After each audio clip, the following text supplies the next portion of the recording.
Welcome to number 1 news. ఈ రోజు ఒక అనుకోని అతిథిని మనం కలుసుకున్నాం. మాజీ మంత్రి, మాజీ పార్లమెంట్ సభ్యుడు, అనేక సార్లు విజయం సాధించి ఎమ్మెల్యేగా, ఎంపీగా, అలాగే మంత్రిగా పనిచేసిన కాపు కులానికి చెందిన జోయ్ గారు.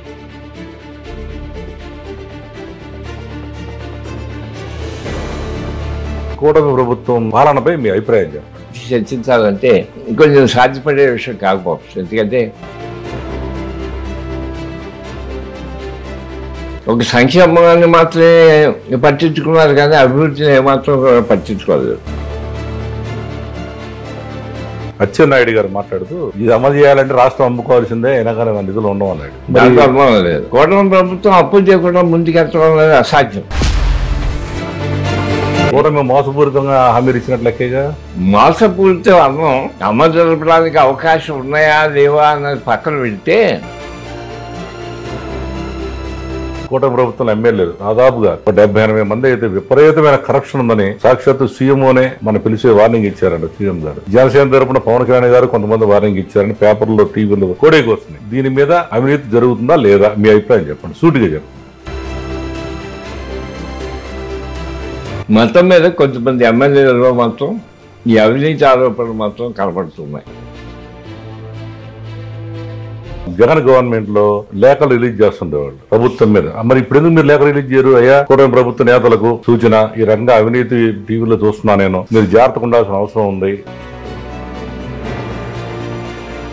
కాపు రిజర్వేషన్ లో ఇప్పుడేంటి మాట్లాడలేదు ఈ ప్రభుత్వం? అసలు మీరు మాట్లాడరేంటి? అసలు నేను పోరాటం చేస్తున్నాను. ఏం పోరాటం చేస్తున్నాను? మీరు మిమ్మల్ని నమ్ముకొని కాపులందరూ ఇవాళ పాడైపోతున్నారు. హైదరాబాద్ గారు 67 రాజకీయ ప్రస్థానంలో మీ గురించి అనుభవాలు రాస్తూ, దీంట్లో వంగవీటి మోహనంగా గారి మర్డర్ గురించి కూడా మీరు ప్రస్తావిస్తూ, వంగవీటి మోహనంగా గారు ఎవరు చంపారంటే మీరు నిక్కచ్చిగా స్పష్టంగా తెలుగుదేశం ప్రభుత్వమే, చంద్రబాబు నాయుడు గారే దగ్గరుండి చేయించారు ఈ హత్య అనేది మీరు చెప్పారు. ఇప్పుడు వంగవీటి మోహనంగా సంచలనాత్మకమైన హత్య గురించి మీరు రాశారు వ్యాఖ్యలు. చంద్రబాబు నాయుడు దగ్గరుండి చేయించారంటారా? తెలుగుదేశం ప్రభుత్వమే, చంద్రబాబు నాయుడు గారే వీళ్ళందరూ దగ్గరుండి చేయించారు రంగాని హత్య.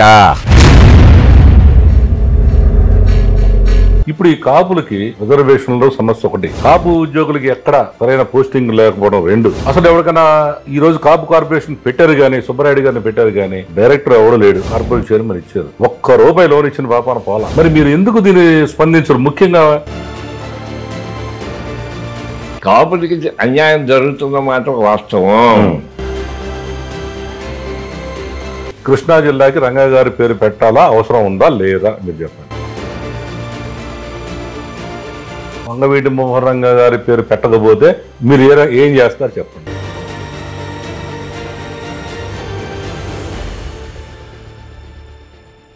మాజీ మంత్రి, మాజీ MP Chegondi Harirama Jogaiah sensational interview మీ నంబర్ 1 ఓటీటీ ఏపీ పాలిటిక్స్ కేటగిరీలో. పూర్తి ఇంటర్వ్యూ కోసం ఇప్పుడే నంబర్ 1 ఓటీటీని సబ్స్క్రైబ్ చేసుకోండి.